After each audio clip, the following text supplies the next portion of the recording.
become a really big topic in mining. And we do know that there's been a revised IRP late last year. How is that specifically affecting the coal industry, which is so largely responsible for power in South Africa? So it's an interesting trade-off in this country. I mean, and as you would have observed in the revised IRP, that they are forecasting a reduction in coal dependence. It's going to be a while before we get completely off coal in this country. I feel like we're very dependent on coal. Eskom has a significant installed fleet of coal-fired power stations. The coal industry does employ a lot of people, so it's an important lobby.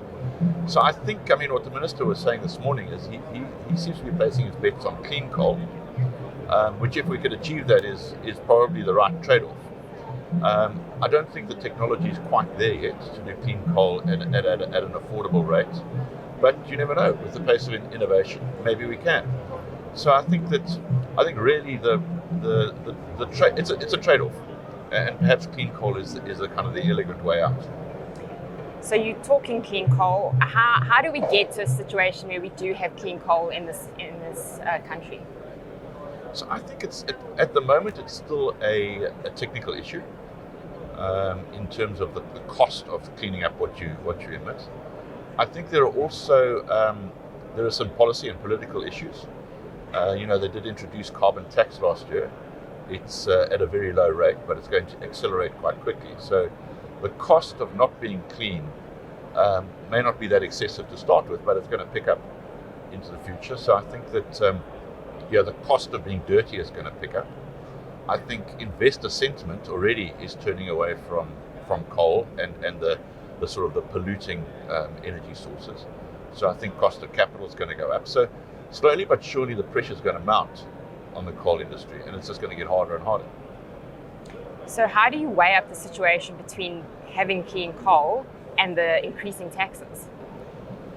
The Holy Grail here would be to get to a state where you are clean and competitive at the same time. That's pretty tough. Yeah, absolutely. But there are advantages to being clean. And I did speak about sort of consumer public opinion, investor pressure, and employee retention. Young people don't want to work for dirty companies anymore.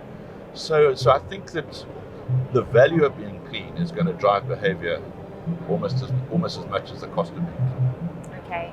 And Andrew, you and I have spoken about the global decarbonisation situation. What are your thoughts on that? It's the issue of the moment. I had yesterday at the ministerial symposium, I had the minister and a couple of CEOs on a panel with me. Turns out it was the same panel that I had exactly a year ago. Really? And I asked them what's changed in the last 12 months. And one of the CEOs just said 2 words: Greta Thunberg. So, it was the whole theme at WEF.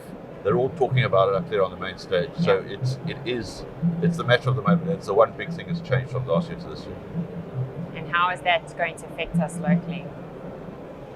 I think we have an inherent problem in this country because we still haven't delinked carbon emissions from growth. Okay. And we're struggling to achieve growth. We're in a low growth economy. And it's difficult to grow without being dirty. So I think that for now we're going to be in a bit of a difficult trade-off. But sooner or later we have to get into a space where we can do both. Thanks so much, Andrew, for those insights. For more interviews, visit and subscribe to our YouTube channel.